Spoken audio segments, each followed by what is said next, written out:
betrayal of democracy. We have taken note of rushed and suspicious program by the Parliament of Zimbabwe to conduct the so-called public hearings from the 30th of March to the 2nd of April. 4 days. 4 days to discuss matters that shape the destiny of an entire nation.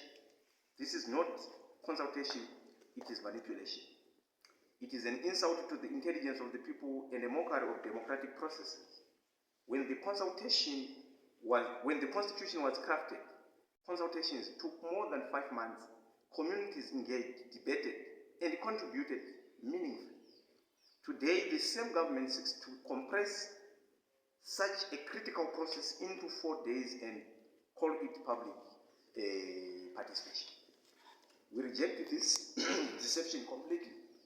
In Matabeleland and the Midlands, we say no to this parliamentary public hearings. Yes, they may be legal on paper, but legality without legitimacy is meaningless.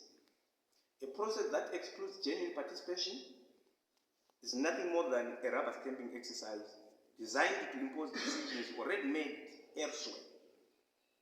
Should these hearings be forced upon the people, we will not remain silent.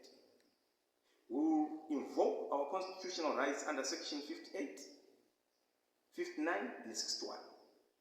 The right to assemble, the right to demonstrate and petition, and the right to freedom of expression. These are not privileges granted by the state. They are rights owned by the people. And we are prepared to exercise them fully, decisively, and without fear. We also send a strong warning against any attempt to silence the media or restrict freedom of expression. A government that fears the voice of its people has already lost its legitimacy. Any attack on journalists, media houses, or citizens expressing dissent is unconstitutional and will be confronted. Let it be known that we are not alone in this struggle.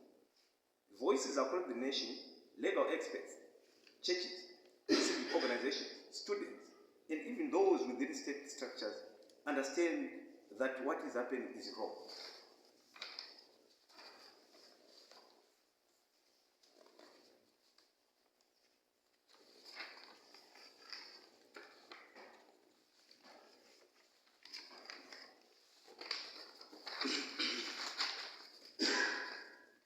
The question remains, who is the government listening to? Who is the government listening to? The people. Or a small, disconnected cycle of power. We refuse to waste time on processes designed to deceive and weaken the people. Our position is final and uncompromising. Following this press conference, we are now moving into action. We call upon all members, supporters, and general public to mobilize, organize, and stand ready. The defense of democracy requires courage, unity, and action. We are prepared. Democracy is not given, it is defended.